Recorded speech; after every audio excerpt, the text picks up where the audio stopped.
জুলাই বিপ্লবীরা ঐক্যবদ্ধ। আজকে আমরা এখানে কোনো দল হিসেবে আসি নাই, দলের নেতা হিসেবে আসি নাই। আমরা এসেছি জুলাই গণ অভ্যুত্থানের একজন কর্মী হিসেবে।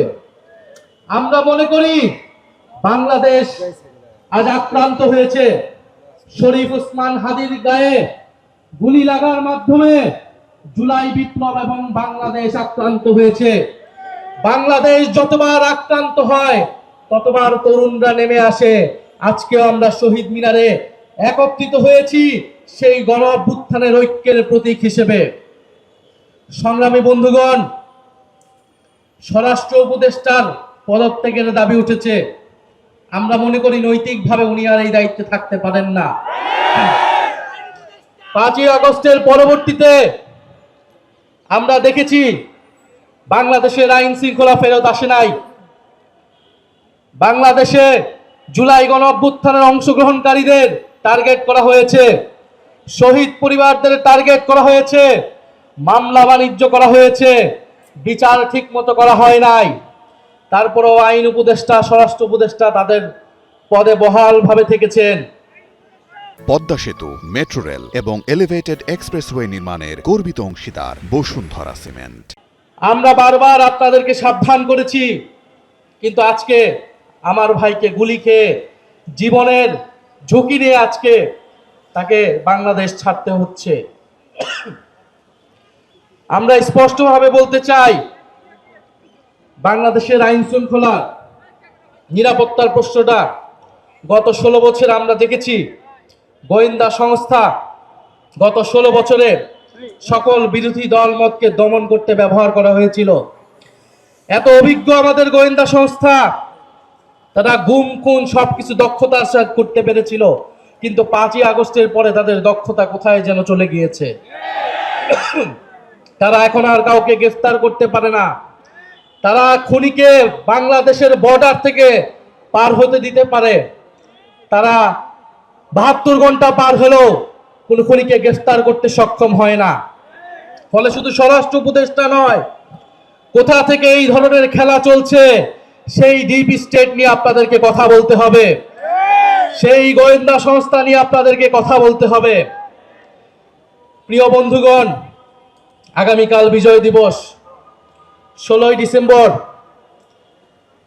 এই বিজয়ের প্রাক্কালে বাংলাদেশের 54 বছরের ইতিহাস আমাদেরকে পর্যালোচনা করতে হয়। 1971 সালের 16ই ডিসেম্বর থেকেই যেমন আমরা বিজয় পেয়েছি, তেমন আমাদের প্রতিরোধের যাত্রাও শুরু হয়েছিল। সেই প্রতিরোধ ছিল ভারতীয় আগ্রাসনের বিরুদ্ধে প্রতিরোধ। 1971 সালের 16ই ডিসেম্বর থেকে সেই প্রতিরোধ শুরু হয়েছিল। আজকে পর্যন্ত সেই প্রতিরোধ যাত্রা আমাদেরকে অব্যাহত রাখতে হচ্ছে। ফলে বাংলাদেশের মানুষকে আমাদের আহ্বান থাকবে, আগামীকাল আমরা উৎসব করতে রাস্তায় নামবো না। আগামীকাল আমরা প্রতিরোধের যাত্রা বাংলাদেশের রাস্তায় রাস্তায় পালন করব। এই ঢাকা শহরে আমরা প্রতিরোধের র্যালি করব। আমরা ভারতীয় আধিপত্যবাদের বিরুদ্ধে, বাংলাদেশ বিরোধী সকল ষড়যন্ত্রের বিরুদ্ধে আগামীকাল বিজয় দিবসে আমরা 16ই ডিসেম্বর ঐক্যবদ্ধ হব।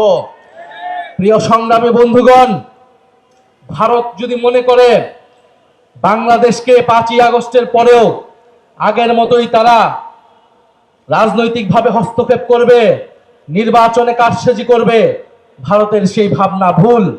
ভারতের সেই ভাবনা ভুল প্রমাণ করব আপনারা আমরা সকলে মিলে। ভারতের স্বাধীনতা, সার্বভৌমত্ব, অখণ্ডতা বাংলাদেশের উপর নির্ভরশীল। ফলে ভারতকেও সাবধান থাকতে হবে। বাংলাদেশের সাথে সম্মান নিয়ে, মর্যাদা নিয়ে সম্পর্ক রাখতে হবে। আমি কথা বাড়াবো না।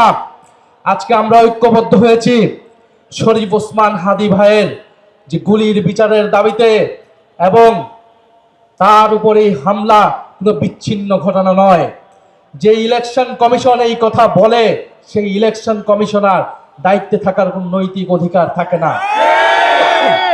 তার অধীনে কোন সুষ্ঠু নির্বাচন হওয়া সম্ভব কিনা এই প্রশ্ন আমরা গত 6 মাস ধরে করে যাচ্ছি। আমরা আশা করব অবিলম্বে তিনি তার এই বক্তব্য প্রত্যাহার করবেন। আমরা বাংলাদেশে একটি সুষ্ঠু নির্বাচনের পরিবেশ চাই, কিন্তু এই অথর্ব নির্বাচন কমিশনের অধীনে পুনর্নির্বাচন হওয়া সম্ভব বলে আমাদের কাছে মনে হচ্ছে না। ফলে আমরা চাই বাংলাদেশে নির্বাচনের পরিবেশ থাকবে, গণতন্ত্রের যাত্রা অব্যাহত থাকবে, কিন্তু বাংলাদেশে যারা জুলাই বিপ্লবকে টার্গেট করছে, বাংলাদেশের মিডিয়াতে, বিশ্ববিদ্যালয়ে, আইনাঙ্গনে যারা মুজিববাদী রাজনীতি পুনরায় শুরু করতে যাচ্ছে, তাদের বিরুদ্ধে আমাদের গণপ্রতিরোধ চলবে। ইনকিলাব জিন্দাবাদ।